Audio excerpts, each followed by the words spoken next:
recently I got the bright idea to upgrade my editing/gaming workstation. I currently have a Dell XPS 8940, and it's got an i5-10400, which is a 6-core, 12-thread chip. Not too bad. It's a decent machine, but as you can see, there's some proprietary components in here that are kind of a limiting factor when you're trying to upgrade.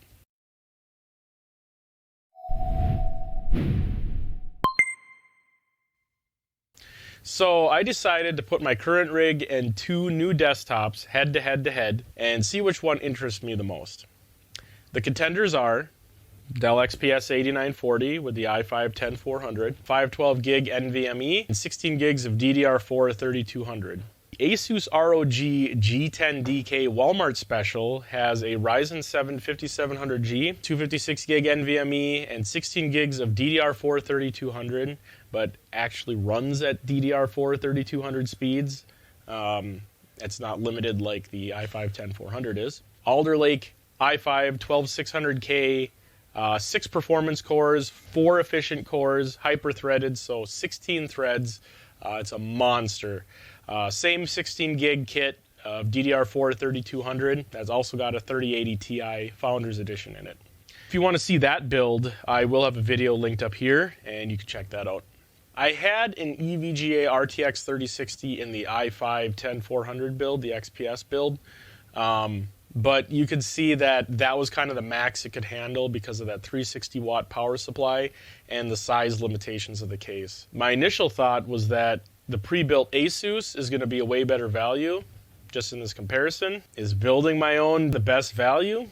Well, I guess we'll find out. So for the build, I chose to go with a Gigabyte Z690 Gaming X DDR4 motherboard instead of the DDR5 version because I just wanted to keep it consistent between all 3 of them. They all have the same 2 sticks of DDR4 3200 RAM in each of them, so kept the benchmarks consistent that way. DDR5 is not cheap, and I am cheap, so yeah. Now for the benchmarks, I'm going to run just fairly lightweight benchmarks, but they're going to give kind of a decent overview of the comparison between them. I'm going to run an integrated graphics benchmark, a CPU benchmark, and then also a dedicated GPU benchmark. And I'm going to take that 3080 Ti and I'm going to share it with all the machines. So each one is going to have it, and all the benchmarks you're going to see compared head to head. So without further ado, let's dig into it. First off, I'll run through the Cinebench R23 results on all 3 CPUs, starting with the 5700G. I didn't get video of them running, but I took some screenshots that we can review. So here's some of the scores. Started with the stock Asus bundled cooler that came with that 5700G, and it only got a 12388 in R23 and 1426 for the single core. But if you look at these temperatures, 95 degrees on the max, that's crazy. That's way too much. So if you compare it now, I switched over to a Wraith Prism cooler, and we got a 13600 in the multi-core and a 1469, so modest bump on the single core. But if you look at these temps, so much better. 80s are max, and that's much more tolerable. I can handle that. Now for the i5-10400 build in the XPS 8940, we could see that we got a 7988 in R23 and 1085 for single core. So not bad, not bad. You could see some of the comparisons here. Temperatures definitely hanging around there in the nice zone, 75 max. We had 13600 for the 5700G, and we have 7988 for the 10400. Now moving over to the Alder Lake i5-12600K, there was 2 performance profiles to run here. So there's, in the Gigabyte BIOS, there was like this performance mode. I didn't know what it was, so I turned it on. It looks like it just disables the E-cores. So we didn't have any of those efficiency cores, and all we have is just it shows up as 6 cores and 12 threads. And this pulled a 15188 in R23 and a 1928 for the single core scores. And if you notice here, it kicked everything else's butt. Temperatures, very nice, very solid. 79C is max, so pretty good. I turned that performance mode back off and just went with the normal profile. And look at this, pulled a 17359 with the E-cores enabled. So now we're seeing the 10 cores, 16 threads. And you can see it's starting to creep up higher in the list, and it's starting to compete with the Xeons and Threadrippers. So for an i5, not bad. And the temp's still pretty good, 70 Celsius here. I didn't rerun the single core, but that doesn't really matter. Probably wouldn't really change much. Next, we have the wattage at the wall. We got similar results running in iGPU mode of 92 watts for the 5700G and 93 watts for the 12600K, but the i5-10400 was only doing about 72 watts when running Ryujinx. Now, the 3080 Ti pulled roughly the same on all three chips, with about 476 watts on the 12600K being the most, and 472 watts, then 465 watts for the 5700G and 10400 respectively during Doom Eternal. Now for the part I'm sure everyone's been waiting for, the head-to-head benchmarks. For each game, we'll show the settings used, and then after that we'll split it to all three systems, showing them running at the same time.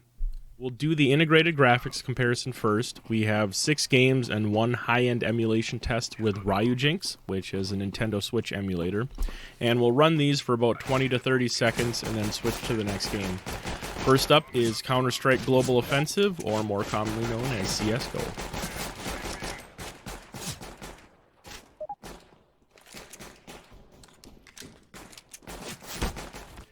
By now, it's kind of common knowledge that the Intel integrated graphics have an issue with Doom Eternal.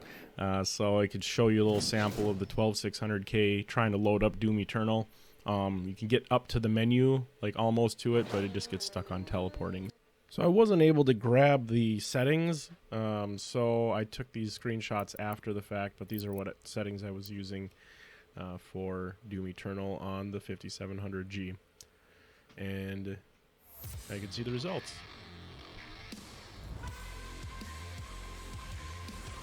So I had a little issue with the controller here, as you can see, and it doesn't happen later when I do the iGPU tests. I kind of get that figured out. So now these settings are at low, but as you can see, if we drop down a little bit, we could probably get this to have a solid 60 FPS. So maybe at 1600 by 900 or 1280 by 720.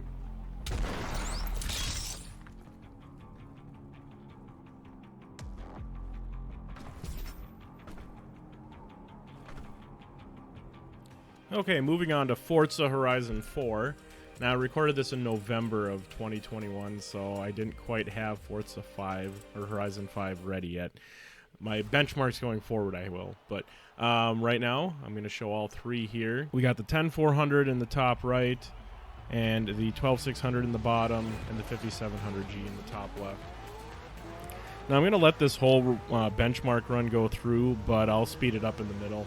And you can see how they end up at the end. Now, I was having a lot of trouble lining these all up, but you'll still get the idea of their performance metrics.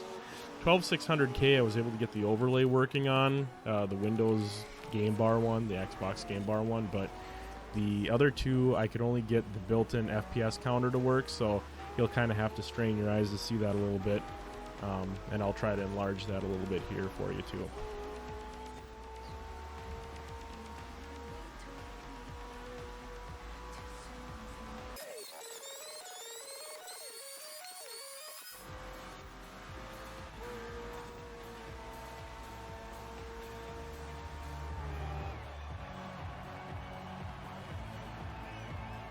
Moving over to GTA 5, we have a comparison of the settings used here.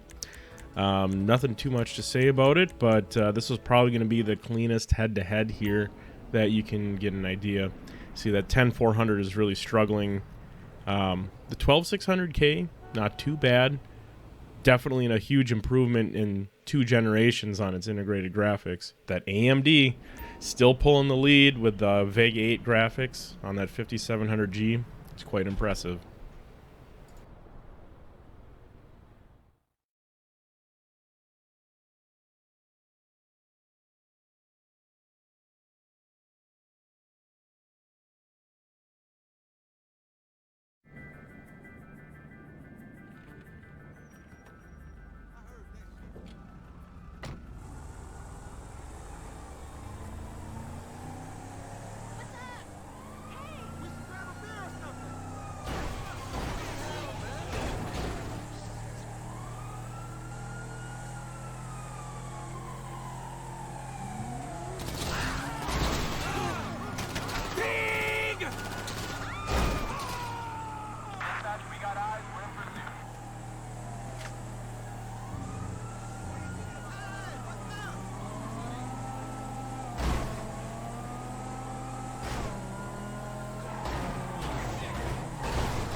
So moving on to Halo Master Chief Collection, just showing the settings used here for all 3 machines.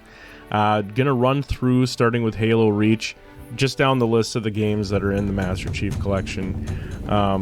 Just to kind of give a run through of the areas. They're not going to be exact, but they'll be kind of similar spots, and you can get a comparison of the FPS you'll see in these certain areas. Looks like they were interrogated. It's messy. Watch your motion trackers. What the hell was that? June, you see anything? Negative. Thermal's clean.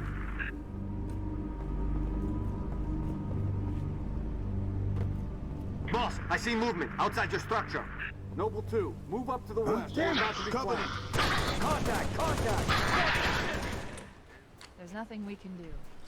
I think I might have run into an issue with the 12600K with VSync being on, or I had the FPS limiter on, one of the two. Warning. But I was able to get that fixed for the later games. On approach. I recommend moving into those hills. If we're lucky, the Covenant will believe that everyone aboard this lifeboat died in the crash.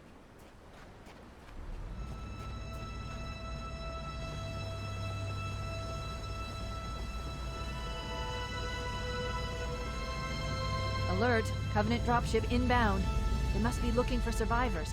I recommend immediate evasion.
So coming up on Halo 3 here, I lost my ability to record on the 10400. I had a lot of trouble with it crashing after I'd switched to the next game, so I gave up on trying to get Halo 3, but I did get it back for Halo 4, and I lined up all the loads so that they load in at the same time. That way it'll be like the last kind of comparison thing that we can look at that's pretty accurate.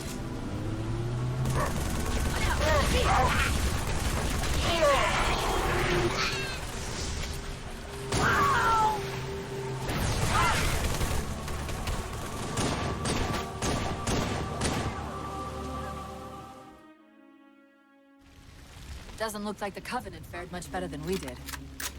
How many ships made it through the roof? Plenty. Why? We still need a ride home.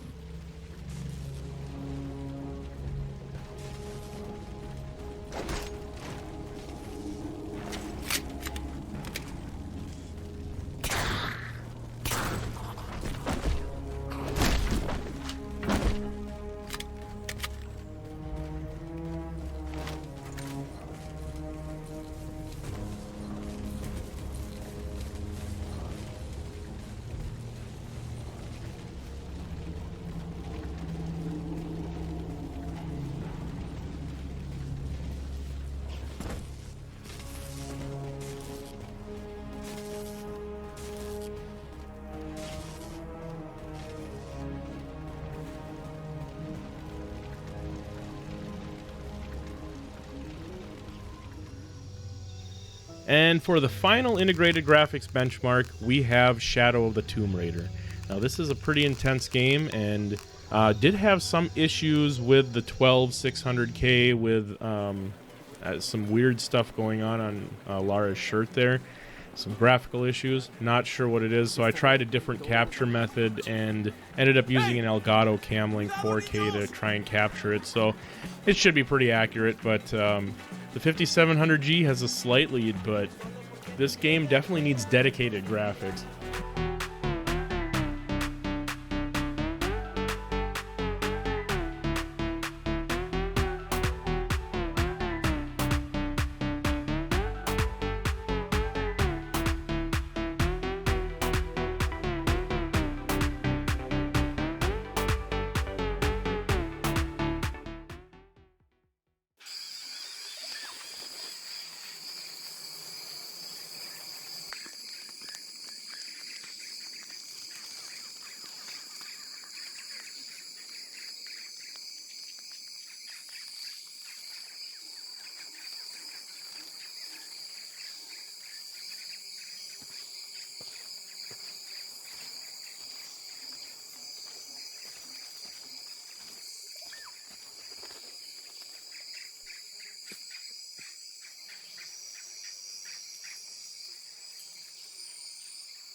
Something to note here is the 10400 had a little issue with capturing the proper FPS reading.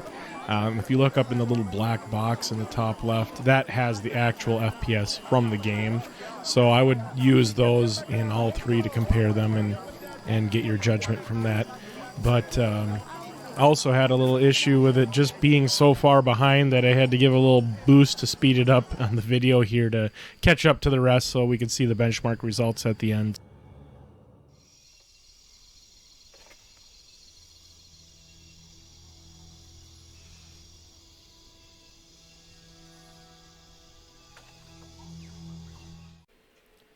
So in doing the captures for Ryujinx, I ran into a lot of weird issues. The 5700G was probably the smoothest experience out of all three, but as you can see, there's a lot of glitches and weirdness, and I think the main issues are attributed to the fact that it's emulation, and I'm trying to run an overlay on top and capture it at the same time, so that's probably all part of it. But you can get some of an idea here, and I had to lock it on VSync on because if you run VSync off, then the emulation can overrun, and then you get weird speed ups in the game. So 60 is going to be the max that we're going to hit, and it looks like the 5700G can do that, and the 12600K in some situations, but it's kind of strange looking.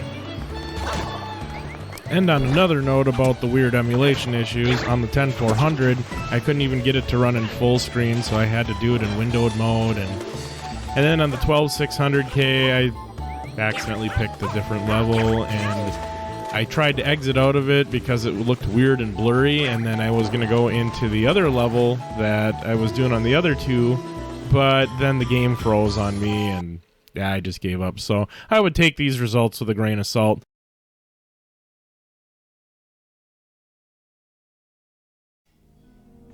Ramping things up, we're going to run the 3080 Ti benchmarks now.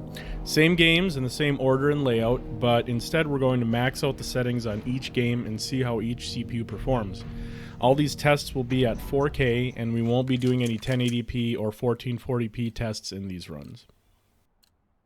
Move it, move it.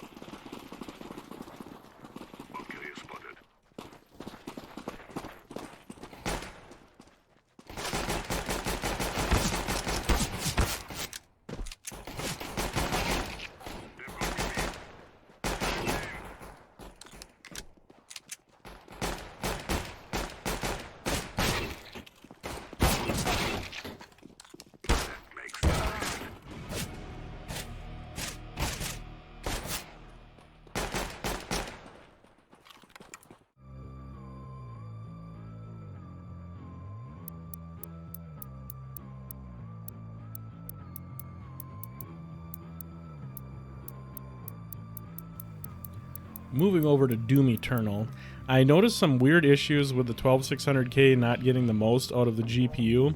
As you can see, the 10400 is beating it out by a good 20 FPS with the same settings.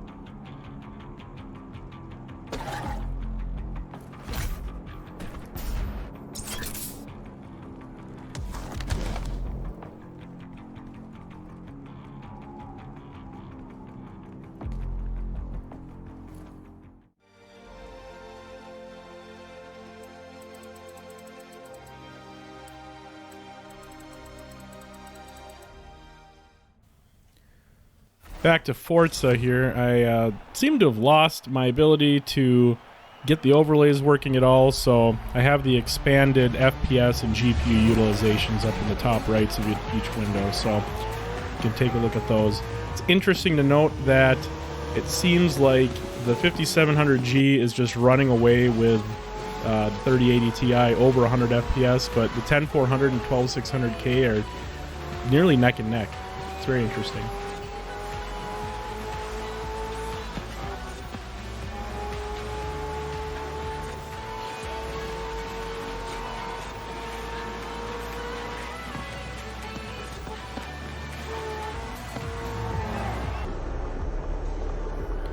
Here are the final results of Horizon 4. Interesting that the 5700G pulled about 20 FPS more on average than the 12600K and 10400. Anyway, moving on to GTA 5, I just wanted to take a minute to just look at GTA 5. Can we all just appreciate how good it still looks in 2022, even with DX11? It still takes down a 3080 Ti under 60 FPS at 4K. It's crazy.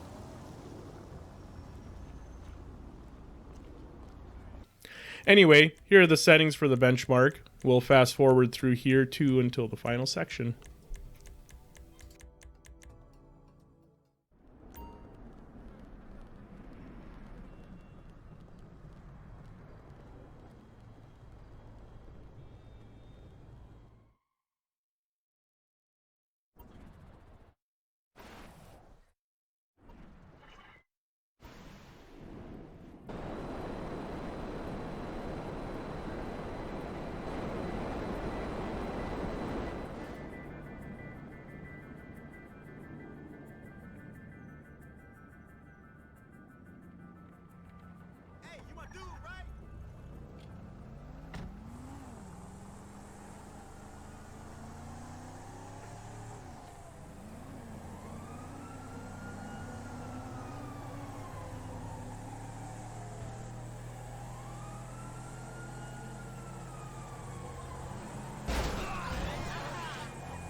Back to Halo. Seems like per game it differs on the amount of rendering used. Kind of strange.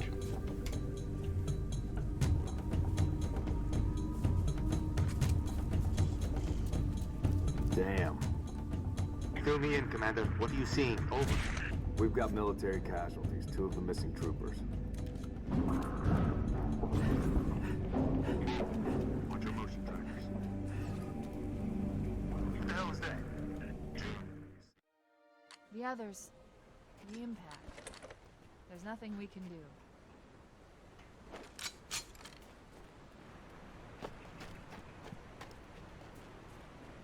Warning. I've detected multiple Covenant dropships on approach.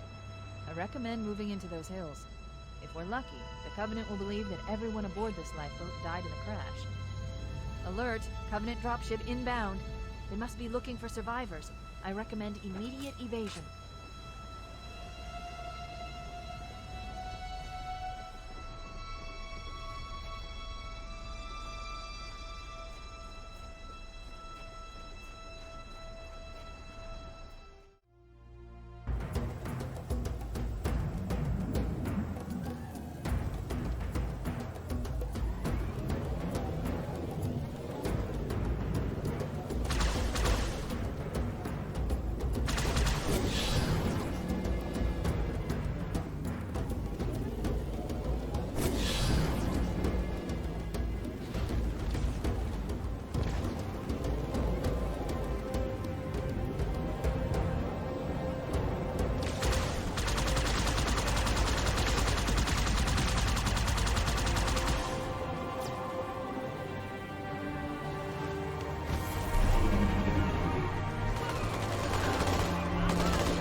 Of course, I also lost Halo 3 on the 10400 again. I think some files were corrupted on the install.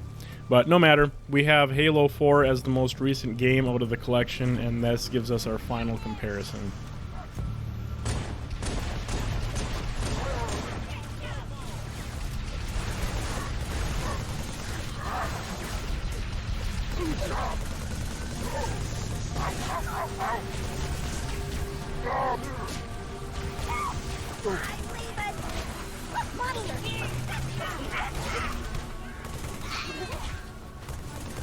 And again, some more weirdness. Halo 3 and 4 saw about 60% usage from the 3080 Ti on the 5700G, but the 12600K ran away with it, using about 97% and hitting the highest FPS. Why? We still need a ride home.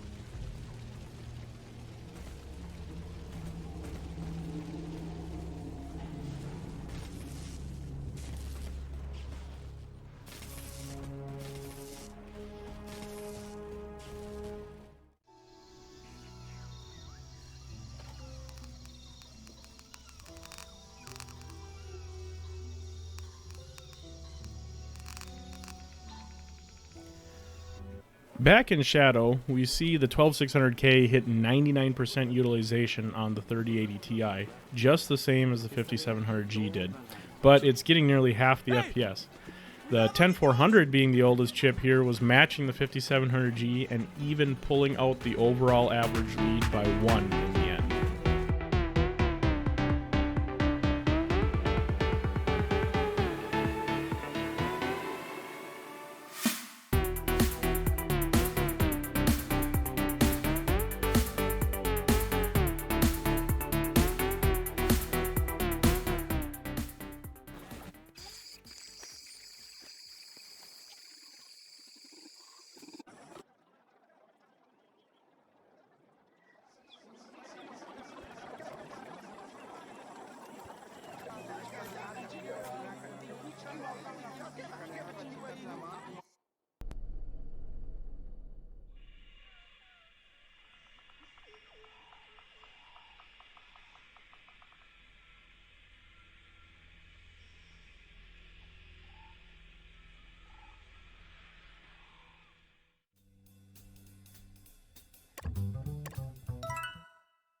Super Mario 3D World!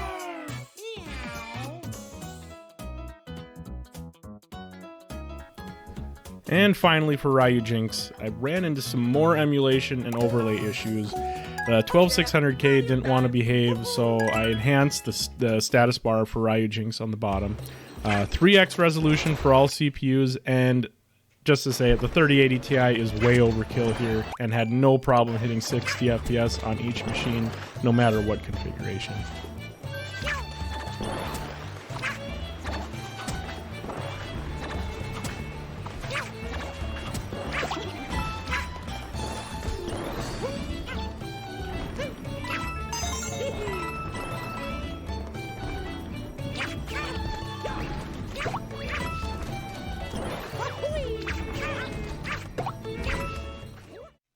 So just as a little editor interjection here, as a little conclusion, I know it's not a great way to end it, but seeing how there's such a variance with the 12600K right now, I think I'm going to go and stick with the 5700G.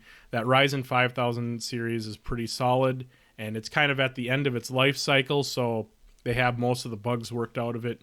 It uses that normal 8-core, 16-thread setup, and I think it's just going to be more compatible and smoother and reliable to use different pieces of software and editors and just kind of anything that's productivity and gaming. Right now, the Alder Lake chips, they just have some issues. I think they're going to be worked out. They probably will be the further along in its cycle, and I'd say I'd give it about a year, and they'll figure out things like those anti-cheat softwares that aren't working.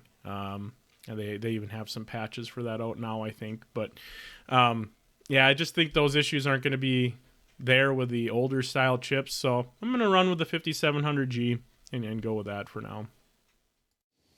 So after all that, I think you can see from the benchmarks, I kind of made up my mind which one I want to go with. The power of the i5 12600K is definitely there. It's tempting to keep around, but with all the extra I had to invest in building it, like the CPU cooler, the power supply, fractal case, the SSD I had to find, just all that, it's just added up to about $855 total, which isn't too bad when you consider it, but that's not the graphics card price, and I can't tell you how much I paid for that 3080 Ti. It would make you sad.